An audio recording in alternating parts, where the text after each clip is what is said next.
We will go on the record in the matter 23 CF 124, State of Wisconsin versus William Standiford. The state appears through Assistant District Attorney Kevin Schmidt in person. Mr. Standiford appears by video conferencing in custody in New Lisbon Correctional Facility. We're here today for a hearing because Mr. Standiford, you have written the court numerous times requesting that the court do a judgment or amend the judgment of conviction to lower the amount of restitution taken from the Department of Corrections. And I understand your correspondence that you have written to the court in that you only receive a small amount of money put into your canteen fund or your other funds, and that once this is taken, you're left with very little amounts to be able to essentially pay for necessities such as toothpaste or toothbrushes and or anything else that you would like to get. I see that you have paperwork right there, and I'm not sure if you have anything else that you want to add or you want to state before I ask anything from the state and before we move on.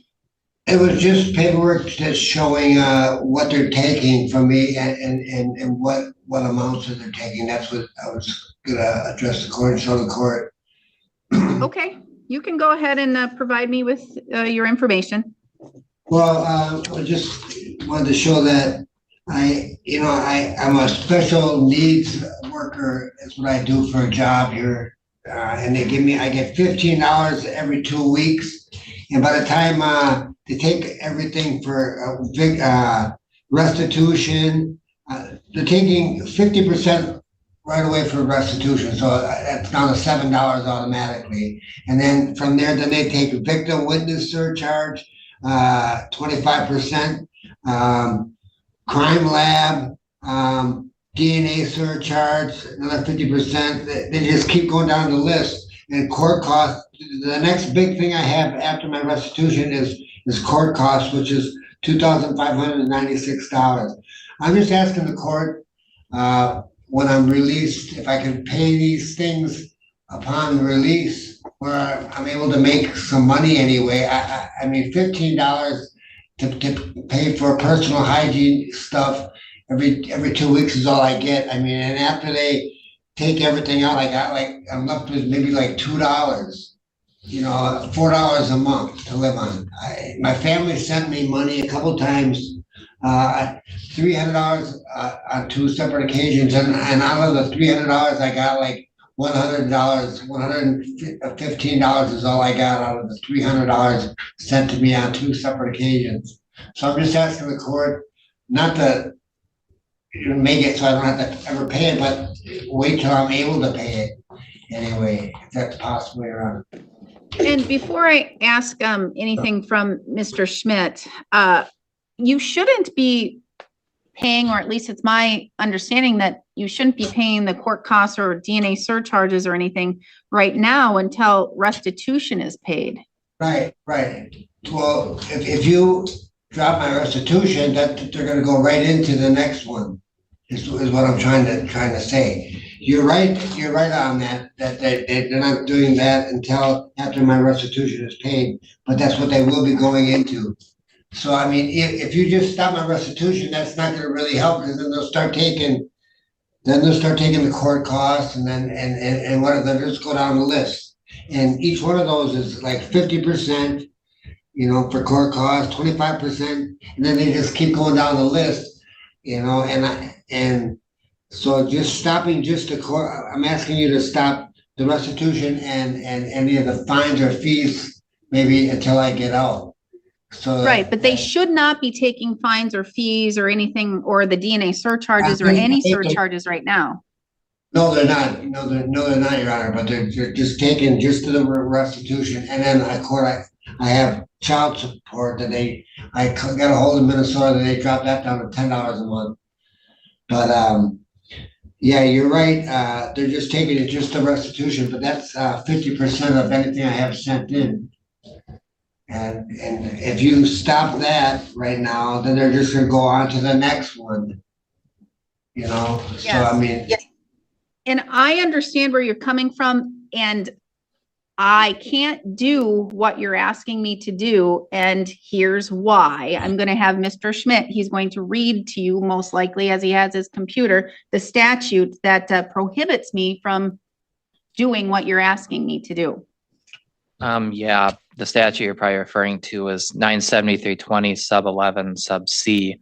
In 2015, the legislature passed a law that stated when someone's in prison, it's the Department of Corrections that has the authority to determine an amount or percentage reasonable for payment to the victim. So the court has no authority to reduce what DOC decides is reasonable.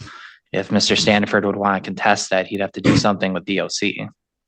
Yeah, so Mr. Standiford, I don't have any authority to state that there's a stay on your restitution, or to say that as to any fines and fees or restitution or any payments that you don't have to pay anything, or limit it to just a $10 a month or anything of that nature. It's out of my jurisdiction and my authority. It's now in the hands of the Department of Corrections since 2015.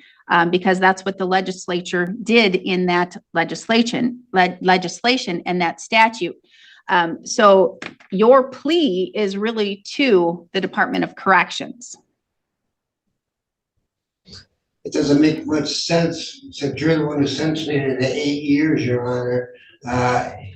DOC has no say in that, other than now they do. Now they're saying, no, your judge says you got to do 8 years.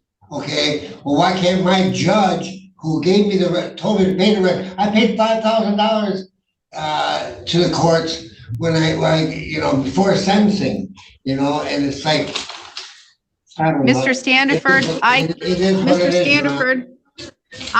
the reason why I wanted to have the hearing is so that you can understand that.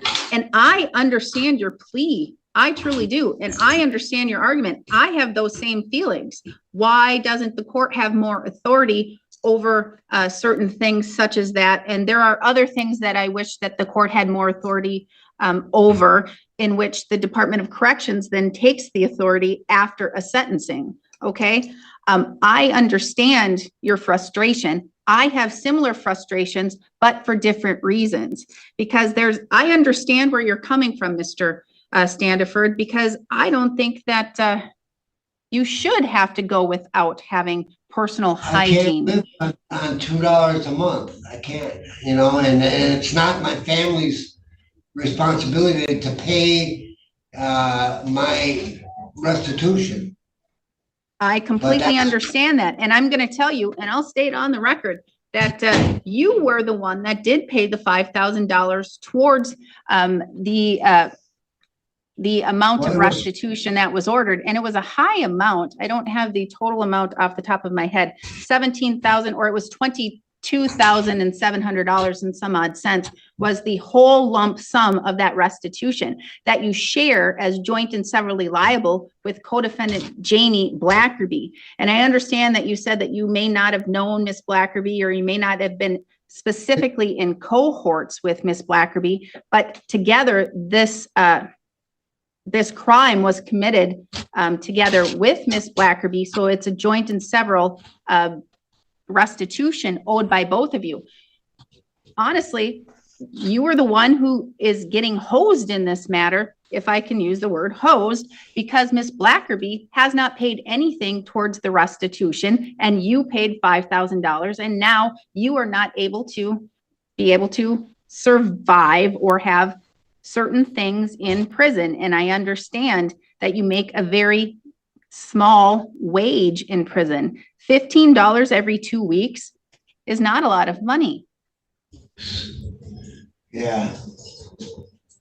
And so all I can say is your direction is to write to and talk to the Department of Corrections and see if there's a way that they would limit the amount or reduce it from 50% down to maybe 25% until a certain period of time.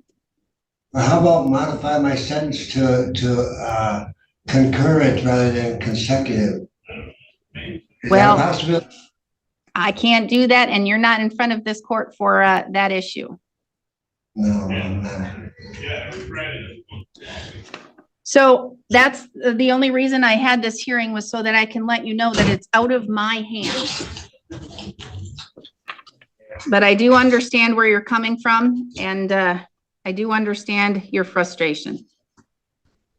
Well, I don't really think you understand totally, but Mr. Schmidt seems to think it's funny over there. I don't think he thinks it's funny.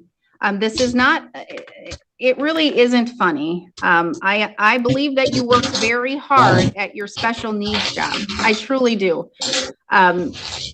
If there was something I could do, I would. It's not in my power or my authority to do. If I could, Mr. Standiford, because I know that you are a hard worker, because I know that you're making changes, because I know that you're rehabilitating, I can see all of those things in the letters that you're writing to me.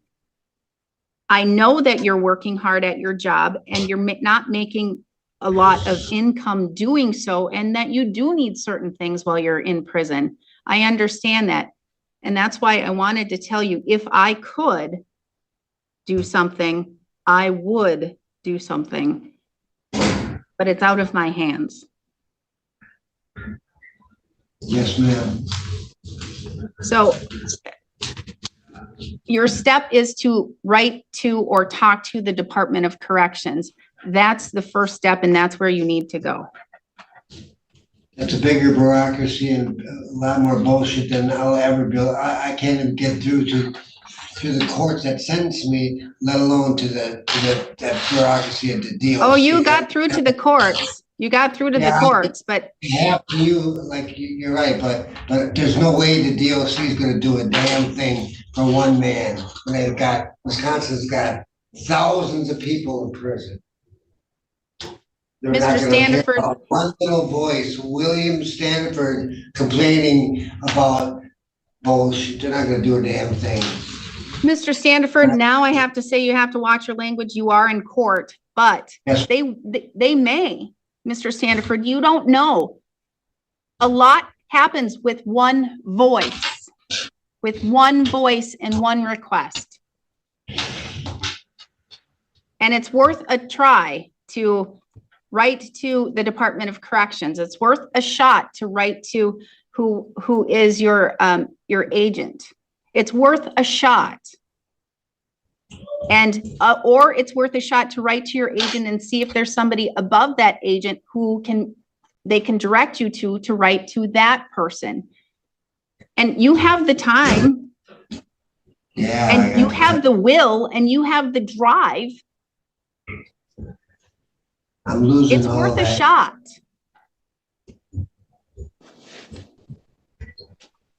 But I don't have the money. I get $2. It's going to cost almost half of the money that I get to send a letter, because the stamps are 80 cents.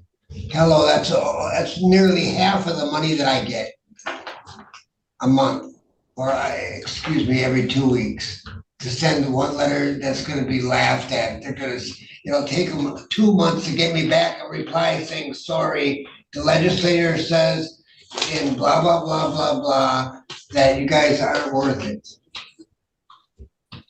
Well, Mr. Standiford, I disagree. I disagree with the statement that you said that you're not worth it, or that people in prison aren't worth it.